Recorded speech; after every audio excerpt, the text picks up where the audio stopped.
J'espère que vous allez bien. La vidéo vraiment elle s'adresse autant aux personnes qui souffrent de troubles du comportement alimentaire aux personnes qui ont des proches souffrant, ou alors tout simplement des gens pour qui l'alimentation c'est un peu compliqué et qui appréhendent la période des fêtes. Et comme je suis pas passée par là, je vais vous donner mes petits conseils pour que cette période se passe au mieux. Déjà, pourquoi c'est stressant? Pour une personne qui est un peu dans un mindset de restriction, j'ai pas envie de trop manger, j'ai peur de manger, j'ai pas envie de grossir, etc. Les repas peuvent déjà être une source de stress. Et c'est vrai que les repas de fête, c'est des repas, enfin on le sait, on passe de midi à 17h à table. C'est beaucoup plus que ce dont on a l'habitude et ça peut être stressant. Surtout que tout prend du temps. Il y a une offre alimentaire plus vaste pour certaines personnes. Comme c'est des choses qui n'ont pas cuisiné, ça peut être stressant. Globalement, pendant l'hiver, ce sont des repas plutôt riches. Je vais vous rassurer sur ça.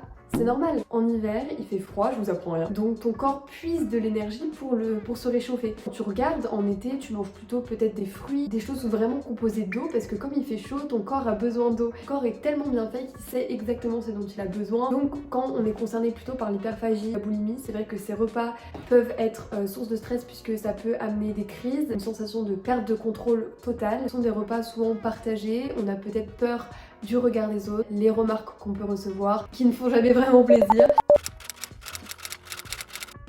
Avant le repas, il faut instaurer un bon mindset. J'ai envie de guérir, je veux fêter Noël avec mes proches, ma famille, mes amis, de façon libérée. Déjà, je n'y vais pas avec ma tête me disant tu dois pas manger plus que ça, ne dois pas manger ci, tu ne dois pas manger ça. Voilà, il faut pas y aller avec des conditions. C'est pas 1, 2, 3, 4, voire 5 repas qui vont changer votre poids en fait. Ça vaut pour tout le monde. C'est pas parce que vous mangez un peu plus que d'habitude ou des choses peut-être un peu plus sucrées, un peu plus salées, un peu plus ci, un peu plus ça que d'habitude que vous allez prendre du poids. C'est vrai que c'est un peu à prendre avec des pincettes parce que pour les personnes qui ont besoin de démaigrir, certes ces repas vont contribuer à votre reprise de poids, mais vous n'allez pas prendre 6 kilos en mangeant 2 repas de Noël. En fait c'est la manière de se renutrir constamment qui va apporter cette reprise de poids.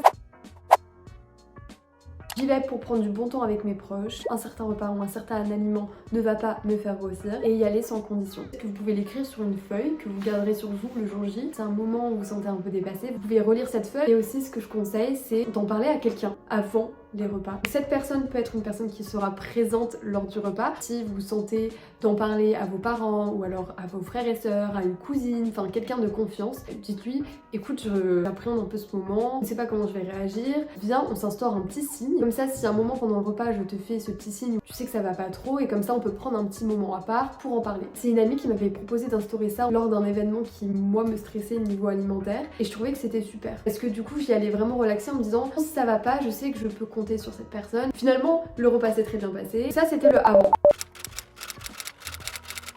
Vous arrivez lors du repas, vous êtes libéré mentalement, ça va bien se passer, il n'y a pas de raison. Pendant le repas, ce qui peut être compliqué, c'est les pensées. Parce que les pensées, forcément, ça ne se contrôle pas. Elles sont pas toujours vraies. Tu peux avoir le choix de l'écouter ou non. Quand tu sens que ça devient beaucoup trop lourd mentalement, il faut que tu te concentres sur autre chose. Encore une fois, c'est plus facile à dire qu'à faire. Voilà, au lieu de te focus sur ton assiette, ce que tu as mangé, mais pourquoi je me resserre, pourquoi je mange ci, pourquoi je mange ça, concentre-toi sur une discussion de quelqu'un, intègre-toi dans la discussion, quitte à faire une petite pause. Au lieu d'être concentré sur la nourriture, faut que tu amènes ta concentration sur un autre sujet. Si tu sens que les pensées deviennent de plus en plus encombrantes et que tu n'arrives pas à gérer, je te conseille c'est de prendre un petit moment à part. Tu te poses, tu essaies de prendre du recul sur tes pensées et tu peux ressortir la petite feuille avec les affirmations que tu t'étais écrites. Souvent en fait en exprimant ses pensées on se rend compte de l'absurdité. Souvent moi ça m'arrive d'exprimer à quelqu'un non mais en fait là je me sens trop, je trouve que j'ai trop mangé et cette personne me dit bah vas-y dis-moi ce que t'as mangé. J'énumère et je me dis mais en fait non, enfin c'est erroné, c'est juste je me suis fait plaisir, j'ai pas trop mangé en fait. Voilà. Et du coup pour les personnes plutôt concernées par les crises hyperphagiques, boulimie, prendre un temps à part quand on sent que